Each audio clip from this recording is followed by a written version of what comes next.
Chemistry Module 1ရဲ့ Topic 7က ionic bonding အကြောင်းကိုသင်ကြားပြသမှာဖြစ်ပါတယ်။ ionic bonding ဆိုလို့ရှိရင် sodium နဲ့ဒီပေါ်ဆိုရင်တော့ sodium နဲ့ chlorine ကို sodium chloride ဖြစ်တယ်ပေါ့နော်။တကယ်တမ်းတော့ ionic bonding ဆိုတာကယေဘုယျအားဖြင့်ပြောရင်သူက metal နဲ့ non-metal အတန်တွေပေါင်းစပ်ပြီးတော့မှ electron တွေကိုအပေးယူလုပ်ပြီးတော့ ionic bonding ဖြစ်တယ်ပေါ့နော်။ဒါလေးကသူ့ရဲ့အဓိကကျတဲ့အချက်ဖြစ်ပါတယ်။ ionic bonding ကိုလေ့လာမယ်ဆိုရင်ဒီ topic နဲ့ပတ်သက်ပြီးတော့လေ့လာရမယ့်အချက်တွေကကျတော့ဒီ ion လေးတွေပေါ့နော်ဒီ metal ion လေးတွေ non metal ion လေးတွေဘာလေးတွေရှိတယ်ပေါ့နော်နောက်ပြီးတော့တခါဒီ metal ion non metal ion တွေပေါင်းပြီး ionic bond ကဘယ်လိုဖြစ်လာသလဲဆိုတော့အသေးစိတ်အချက်လေးတွေပေါ့နော် formula လေးတွေဘယ်လိုဖြစ်လာမလဲပေါ့နော်ဒီချက်ကကျတော့အဲ့မှာ metal ion နဲ့ non metal ion လေးတွေဘယ်လိုဖြစ်လာသလဲနဲ့နောက်ဒီ ionic bonding ရဲ့ ionic compound ဖြစ်တဲ့ပုံလေးတွေကိုရှင်းပြမှာဖြစ်ပါတယ်အဲ့တော့အရင်ဆုံးပေါ့ metal နဲ့ non metal ကိုခွဲခြားတတ်ဖို့လိုပေါ့နော် metal နဲ့ non metal ကဒီ periodic table ကိုကြည့်လိုက်မယ်ဆိုလို့ရှိရင်ပေါ့နော်ဒီ periodic table ရဲ့ဘယ်ဘက်ချမ်းပေါ့နော် left hand side ဆိုတာဒီဘက်ပေါ့နော်ဒီဘက်ကဒီ left side ကပေါ့နော်ဒီ left side ကအဖွဲ့တွေက metal တွေပေါ့နော်ဘယ်နားထိရှိမလဲဆိုဒီနေရာလေးကနေဒါလေးကို zigzag line လေးမှတ်လိုက်မယ်ဆိုရင်ဒီ zigzag line လေးကနေပြီးတော့ဘယ်ဘက်ချမ်းက metal တွေဖြစ်ပြီးတော့အဲ့ညာဘက်ချမ်းက right hand side နော်ဒီဘက် right hand side ကကောင်ရည်ကြတော့ဒါတွေက non metal တွေဖြစ်တယ်နော်ဒီဘက်က non metal ဒီဘက်ချမ်းတွေကကြတော့ဘာတွေဖြစ်လဲဆိုရင် metal တွေဖြစ်တယ်လို့နော်ဒီဘုရားအပြင်မှတ်သားထားမှာဖြစ်တယ်ပေါ့နော်အဲ့တော့အများစုဒီ metal တွေဖြစ်ပြီးတော့နော်အနည်းငယ်သာလျှင် non metal တွေဖြစ်တယ်တော့ဒီ ionic bonding မှာဒီ metal ဘက်ချမ်းနဲ့ဒီ non metal ဘက်ချမ်းကအတန်တွေပေါင်းစပ်ပြီးတော့မှ ionic bond ဖြစ်တာဖြစ်တယ်နောက်ဒါလေးကဒီ CIE ရဲ့ Cambridge ကနော်ဆောင်းပွဲမေကွန်းနေမှာဖြစ်လေးရှိတယ်ပေါ့နော်ဆောင်းပွဲမေကွန်းနေမှာပါလေးရှိတဲ့ကျွန်တော်ဟိုဟာလေးပေါ့နော်ဒီ periodic table လေးပေါ့နော်တရားလေးပေးထားရှိတယ်အဲ့မှာကြည့်မယ်ဆိုရင်အုပ်စု1အုပ်စု2ပေါ့နော်ဒီအလယ်ရဲ့အတွင်းထဲကဟာတွေရဲ့အတန်တွေရဲ့ပြီးတော့ဒီအုပ်စု3မှာဆိုရင်အလူမီနီယံတို့ပေါ့နော်ဒီဘက်ဂါလီယံတို့ဂျာမနီယံတို့အဲ့ဒီဟာတွေကဘာဖြစ်လဲဆိုရင်metal တွေပေါ့နော် metal တွေဖြစ်ပြီးတော့ဒီဟာအလယ်တွေကဟာတွေက transition element လို့ခေါ်တယ်ပေါ့နော်ပြီးတော့မှတခါဒီအုပ်စုဒီဘက်ချမ်းကကျတော့ non metal ဖြစ်တယ်အဲ့မှာသူကmetal နဲ့ atom နဲ့ ion နဲ့ဘာကွာလဲဆိုတဲ့အချက်လေးကိုတစ်ချက်ပြောပြနော် atom နဲ့ ion နဲ့မှာဆိုရင် atom ဆိုတာ neutral particle လို့ပြောတယ်ဒါတကယ်လို့အရင်တန်းနေမှာဆိုရင် atom ဆိုတာကလားspherical particle လေးဖြစ်ပြီးသူ့ထဲမှာ set atomic particle အနေနဲ့ထပ်ပြီးတော့မှပါနေတဲ့အမှုန်လေးတွေက3မျိုး proton electron neutron ဆိုပါတယ်ပေါ့အဲ့မှာ positive charge က proton ဖြစ်ပြီး negative charge က electron ဖြစ်တယ်အဲ့တော့ positive charge ဖြစ်တဲ့ proton နဲ့ negative charge electron အရေအတွက်နှစ်ခုသွားတူတယ်ဆိုရင်အဲ့ particle က neutral ဖြစ်ပြီးတော့သူ့ကို atom ဖြစ်တယ်ပေါ့နော်အဲ့မှာတကယ်လို့များပေါ့နော်ဒီ proton electron အရေအတွက်တွေမညီတော့ဘူးဆိုရင်တော့အဲ့ဒီ particle က atom မဟုတ်တော့ဘဲနဲ့ atom ကနေ ion ဆိုပြီးတော့ဖြစ်သွားတယ်အဲ့မှာလည်းပဲ proton အရေအတွက်များတဲ့ ion မျိုးဆိုရင် positive ion သူ့ကိုတနည်းအားဖြင့် cation လို့လည်းခေါ်တယ်တကယ်လို့ proton အရေအတွက်တွေကနည်းနေပြီးတော့ electron များနေပြီဆိုရင်တော့ဒါကို anion လို့ခေါ် negative ion ဖြစ်ပြီးသူ့ကို anion လို့ခေါ်တယ်ပေါ့နော်ကျွန်တော်တို့ဒီ ion လေးတွေအနေနဲ့ဥပမာလေးတွေဒီမှာပေးထားတယ်နော်အဲ့ဒါပြီးတော့ဒီion ဖြစ်တဲ့ပုံနော် positive ion ဘယ်လိုဖြစ်လဲဆိုတာလေးသွားပါမယ်အဲ့တော့ positive ion မှာဆိုရင် atom တွေက electron တွေကိုဆုံးရှုံးပြီးတော့မှ positive ion ဖြစ်တယ်အဲ့တော့ atom တွေက electron ကိုဆုံးရှုံးပြီး positive ion positive ion atom မှာစီ metal atom ပေါ့နော် metal atom က electron ကိုဆုံးရှုံးပြီး positive ion ဖြစ်တယ်အဲ့မှာဘယ်လို electron ကိုဆုံးရှုံးလဲဆိုတော့သူတို့ရဲ့ outermost shell က electron ပေါ့နော်အပြင်မဲ့ဆုံးပတ်လန်းက electron ကိုဆုံးရှုံးတယ်ဆုံးရှုံးပြီးတော့မှ ion ဖြစ်တယ်အဲ့မှာအပြင်မဲ့ဆုံးပတ်လန်းမှာရှိတဲ့ electron ကဒီမှာဆိုရင် sodium ဥပမာထားကြည့်လိုက်ရင် sodium တစ်လုံးရှိတော့ဒီတစ်လုံးရှိခြင်းအပြင်သူအဲ့ဒီ electron ပေးခြင်းတော့သူက unstable ဖြစ်တယ်ဒီ atom ကအဲ့တော့ဒီ electron ကိုသူဆုံးရှုံးလိုက်ခြင်းအပြင် 2.8 ဆိုပြီးတော့ဖြစ်သွားပြီးတော့ ion လေး Na+ ဖြစ်သွားအဲ့မှာဒီ electron လေးတစ်လုံးဆုံးရှုံးခြင်းအပြင်သူက outer shell က8လုံးဖြစ်သွားပြီးတော့ second shell 8လုံးဖြစ်သွားပြီးတော့သူဒီstable ဖြစ်သွားတယ်ဒါကြောင့်မလို့ဒီ cation နဲ့ဒီ atom နဲ့ပေါ့နော် original atom နဲ့ကြည့်လိုက်ရင်ဒီ cation ကပို့ပြီးတော့မှတည်မြဲတယ်ပေါ့နော် stable ဖြစ်တယ် example အပြင်ပြောမယ်ဆိုရင်နောက်တစ်ခုက magnesium ကနေပြီးတော့ magnesium 2+ ဖြစ်တယ်ဆိုလဲသူ့ရဲ့ structure မှာ outer shell မှာ electron က2လုံးရှိတယ်ဒီ2လုံးကိုသူဆွန့်လွတ်ခြင်းအပြင် 2.8 ဆိုတော့ second shell က8လုံးနဲ့အပြည့်ဖြစ်သွားတဲ့အတွက်ကြောင့်သူဒီပါဖြစ်သွားလို့ဆိုတော့ more stable ion cation ဖြစ်သွားတယ်အလူမီနီယံလည်းအဲ့လိုပါပဲအလူမီနီယံအပြင်ဘက်မှာ3လုံးရှိတယ်အဲ့3လုံးကိုပေးဆုံးရှုံးလိုက်ခြင်းအပြင်အလူမီနီယံ3+ ဖြစ်ပြီးတော့ တူတော်အိတ်ဖြစ်တယ်ဆိုရင်ဒါလည်းပဲသူ stable ဖြစ်တယ်ပေါ့အဲ့တော့ပြောရမယ်ဆိုရင်ဒီ cation တွေက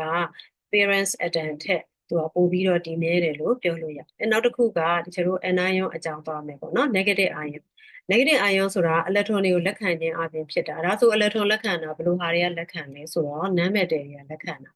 non metal ဆိုတာက periodic table ညာဘက်ကအနည်းစုတွေပေါ့နော်ဒီ non metal atom တွေရဲ့တချို့က electron တွေကိုလက်ခံပြီးတော့ negative ion ဆိုတဲ့ anion ဖြစ်တယ်အဲ့မှာသူတို့ရဲ့ outer shell electron တွေကိုအပြည့်ရအောင်သူတို့လှုပ်ဆောင်ဖြစ်တယ်အဲ့တော့ example အဖြစ် chlorine ကိုကြည့်မယ်ဆိုရင်အပြင်ဘက်ဆုံးမှာ electron 9လုံးရှိတယ်ဒီမှာသူက70 chlorine ပို့လို့ဒါဆိုရင်သူကအဲ့ electron လေးအပြင်ဘက်မှာ9လုံးကိုတစ်လုံးလက်ခံတာနဲ့သူက10လုံးဖြစ်ပြီး stable ဖြစ်မှာဖြစ်တယ်ဒါကြောင့်အဲ့တစ်လုံးကိုလက်ခံခြင်းအပြင် Cl ကနေ Cl- ကိုဖြစ်သွားတယ်အဲဆိုရင်သူဒီ outer shell မှာ10လုံးဖြစ်ပြီး stable ဖြစ်တယ်ဒါဆို Cl ကနေ Cl- ဖြစ်တဲ့ချိန်မှာ Cl ထက် Cl- ကပိုပြီးတော့တည်မြဲတာဖြစ်တယ်နော်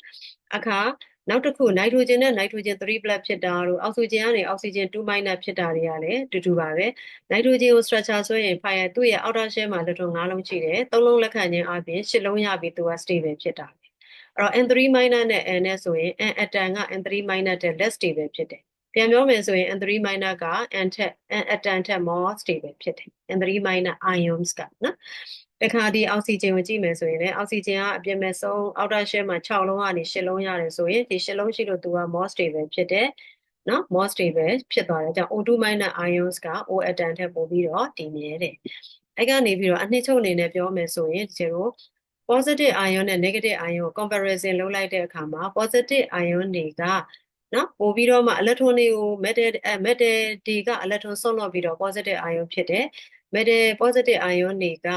နော် electron ထက် proton တွေပိုများတာဖြစ်တယ်ဒါကြောင့်သူက positive ဖြစ်တယ်ဒီဘက်မှာ non metal ဆို electron တွေကိုရယူပြီး negative ion ဖြစ်တယ် negative ion ရခြင်းအပြင်အဲ့သူက electron ရလိုက်တာဖြစ်တဲ့အတွက်ကြောင့် electron က proton ထက်များတဲ့အတွက်ကြောင့် negative ion ဖြစ်တယ်ပြီးတော့တခါ positive ion တွေကသူ့ရဲ့ neutral atom ထက်ပို stable ဖြစ်တယ်ထိုနည်း၎င်းပဲ negative ion တွေကလည်း neutral atom ထက်ပိုပြီးတော့မှ stable ဖြစ်တယ်နော်ဒါအနှစ်ချုပ်ဖြစ်တယ်ပြီးတော့တခါဒီ periodic table ကိုဒီ summarize လုပ်ကြည့်မယ်ဆိုရင်ဒီဘက်ချမ်းမှာရှိတဲ့ metal တွေပေါ့နော် metal တွေက positive ion ပြီးတော့ဘလို့လွယ်အောင်မှတ်မလဲဆိုရင် group 1အကောင်တွေက outer shell မှာ electron တစ်လုံးရှိတဲ့အတွက်ကြောင့်အဲ့ electron ကိုလက်ခံပြီးတဲ့အခါမှာသူတို့ဒီ electron ကိုလက်ခံပြီးတဲ့အခါမှာသူကနော် positive +1 လေးတွေဖြစ်တယ်နော် group 2ဆိုရင်လည်း group 2 metal alkaline earth metal ဒါက group 1က alkaline metal ပေါ့နော် group 2က alkaline earth metal တွေအဲ့ alkaline earth metal တွေဆိုရင်လည်းသူတို့က outer shell မှာ electron 2လုံးရှိတော့အဲ့ electron 2လုံးကိုပေးခြင်းအပြင် 2 plus ion တွေဖြစ်နေအဲကြောင့် beryllium magnesium calcium strontium barium အားလုံးတွေ2 plus ion ဖြစ်တယ်ဒီအတွင်းထဲကဒီ transition metal တွေကဆိုရင်လည်းသူတို့ရဲ့ဒီအပေါ်မှာရှိတဲ့ charge လေးတွေက electron ကိုလက်ဆုံးရှုံးပြီးတော့သူတို့ရတာဖြစ်တယ်ပေါ့နော်နောက် aluminum ဆိုရင်group 3မှာရှိတော့ outer shell မှာ3လုံးရှိတော့အဲ့3လုံးကိုဆွန့်လွတ်ပြီးတော့ AS3 plus ion ဖြစ်တာဖြစ်တယ်ဒါပေမဲ့ဒီဘက် non metal ဘက်ကိုကြည့်မယ်ဆိုရင် non metal တွေက electron positive လည်းဖြစ်နိုင်တယ်လို့ negative လည်းဖြစ်နိုင်တယ်နော်တေချာတာကတော့ metal တွေကတော့ positive ion ဖြစ်မှာပဲ non metal တွေမှာ positive လည်းရှိနိုင်တယ်လို့ negative လည်းရှိနိုင်တယ်သူတို့ရဲ့ electron လက်ခံမှု electron ပေးမှုပေါ့လွယ်ကူမှုတွေပေါ်မှာမူတည်ပြီးတော့ဒီလို positive negative တွေပြောင်းလဲတာဖြစ်တယ်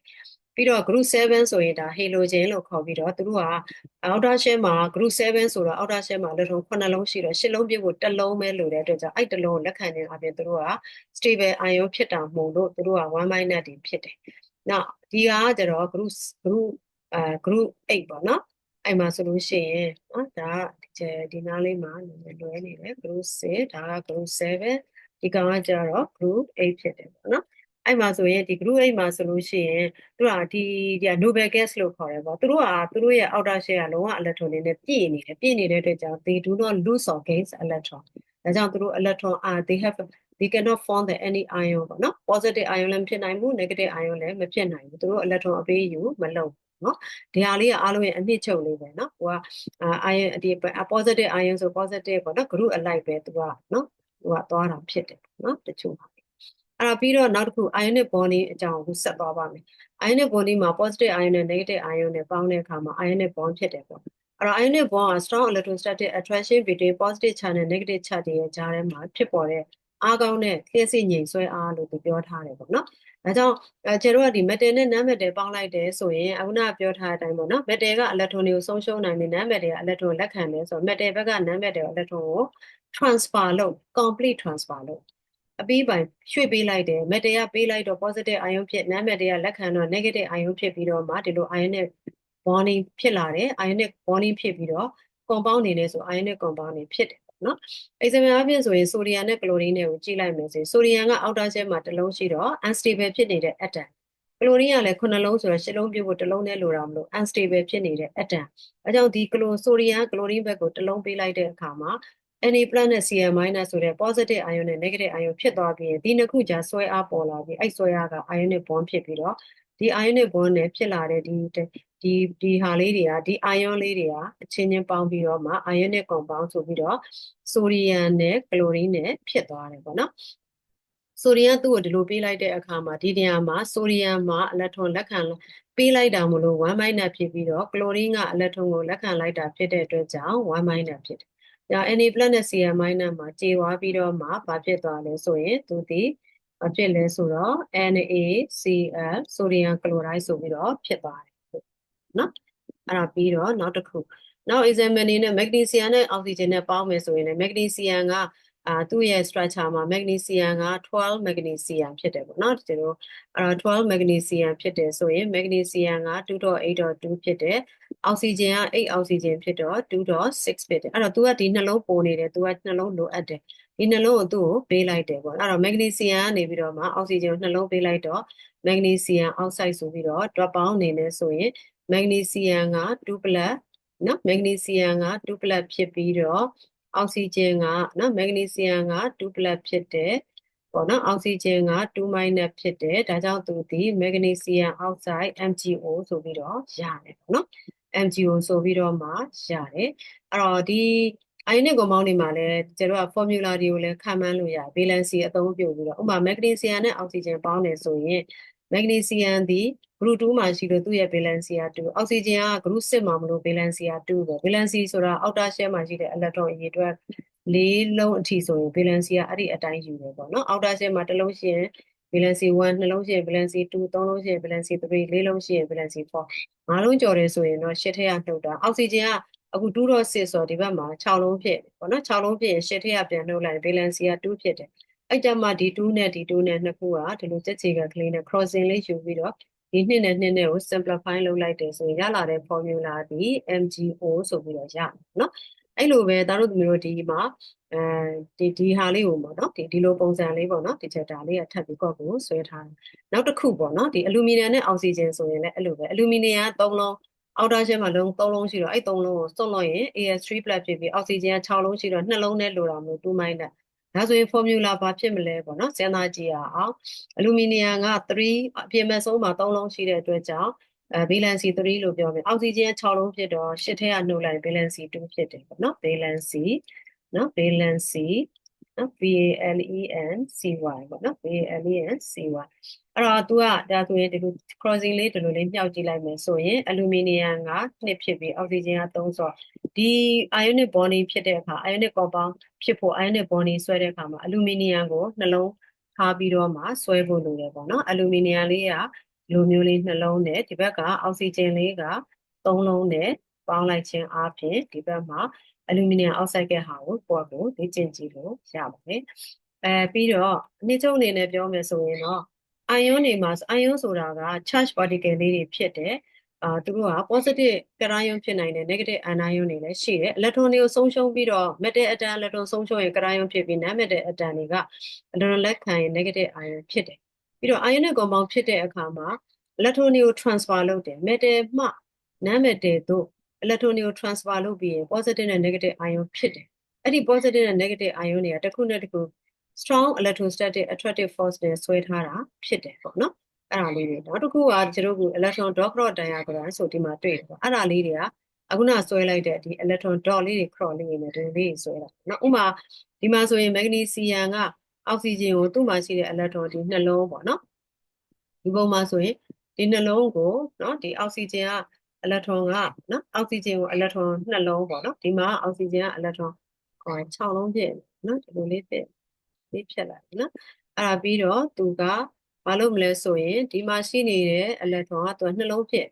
ဒီနှလုံးကိုဒီမှာတစ်ခါပေးမယ်ဒီမှာရှိတဲ့တစ်လုံးကိုဒီမှာတစ်ခါပေးလိုက်ဒါဆိုရင်အောက်ဆီဂျင်အနေနဲ့ကနော်2လိုင်းပဲရှိတော့တယ်သူက 2.8 ဖြစ်သွားပြီးတော့မက်ဂနီဒါကမက်ဂနီဆီယမ်ဖြစ်မယ်နော်ဒါမက်ဂနီဆီယမ် 2.8 ဖြစ်ပြီးတော့အောက်ဆီဂျင်ကကြာဒီဘက်ကနေပြီးတော့မှအလုံးလေးတွေကိုသူကရလိုက်တာဖြစ်တယ်ပေါ့နော်ရလိုက်တော့ cross လေးတွေအမှန်တကယ်တော့ဒီမက်ဂနီဆီယမ်ကကျွန်တော် cross လေးတွေဆွဲရမှာနော် cross လေးတွေဆွဲရမှာဖြစ်တယ်။ဘာလို့ဆို dot cross diagram ကိုဆွဲတာဆိုရင်တော့တစ်ခုက dot ဆွဲရင်တစ်ခုကို cross ဆွဲမယ်ပေါ့နော်။ဒီ cross လေးတွေကိုဒီကိုပေးလိုက်ခြင်းအပြင်သူဒီအောက်ဆီဂျင်အနေနဲ့ဒီနားမှာ cross တစ်ခုနဲ့ဒီနားမှာ cross တစ်ခုရပြီးတော့ 2.8 ဖြစ်နော်။အဲဆိုလို့ရှိရင်တော့နော်ဒီ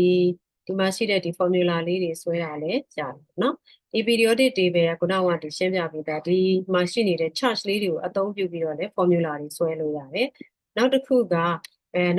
ဒီ group of ions တွေပေါ့နော် negative ion တွေမှာဆိုရင်စောစောလိုမျိုးအတန်လေးတွေ simple အတန်လေးတွေ ion Cl- တို့ N3- တို့ O2- အပြင်ပေါ့ဒီ acid တွေကနေရလာတဲ့ acid တွေပေါ့ nitric acid တို့နော် hydrocarbonic acid တို့ sulfuric acid တို့အဲ့ acid တွေကရတဲ့ group of negative ion တွေလည်းရှိတယ်သူတို့နဲ့ဒီ metal တွေနဲ့ပေါင်းရင်ရောဘာ formula ရမလဲပေါ့နော်ဒီ hydroxide ဆိုရင် OH- nitrate ဆိုရင် NO3 carbonate ဆို CO3 2- sulfate ဆိုရင် SO2 2- ရှိတယ်ပေါ့နော်အဲ့တော့ကျွန်တော်ကအဲ့ဒီဟာကိုသုံးပြီးတော့ဒီရှေ့ကကရန်ယောနဲ့ဒီဘက်က anion အုပ်စုနဲ့ပေါင်းရင်ဘာရနိုင်လဲပေါ့နော်ဒီမှာ +1 နဲ့ -1 ဆိုဒီတိုင်းရေးရုံဒီမှာလည်း +1 နဲ့ -1 ဒီမှာ +1 နဲ့ NO3 ကလည်း1- ပဲဆိုတိုင်းရေးမယ် RB+ နဲ့ NO3- ဒီတိုင်းရေးမယ်CS နဲ့ SO4 ကျတော့မတူတော့ဘူး CS က +1 ပဲ SO4 က 2- ဆိုတော့ CS က2ခုလိုတာမို့လို့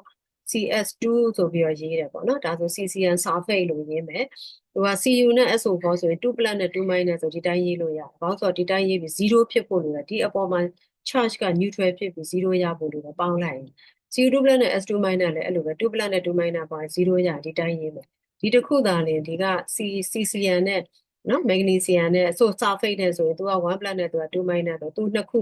CCN ကိုကျတော့နှစ်ခုသုံးမှသာလျင်ဘာရမလဲဆိုရင် CCN ဆာဖိတ်ဆိုပြီးရမှာဖြစ်တယ်သင်ခန်းစာတော့ဒီလောက်နဲ့ပဲရပ်ပါမယ်အားလုံးကျေးဇူးတင်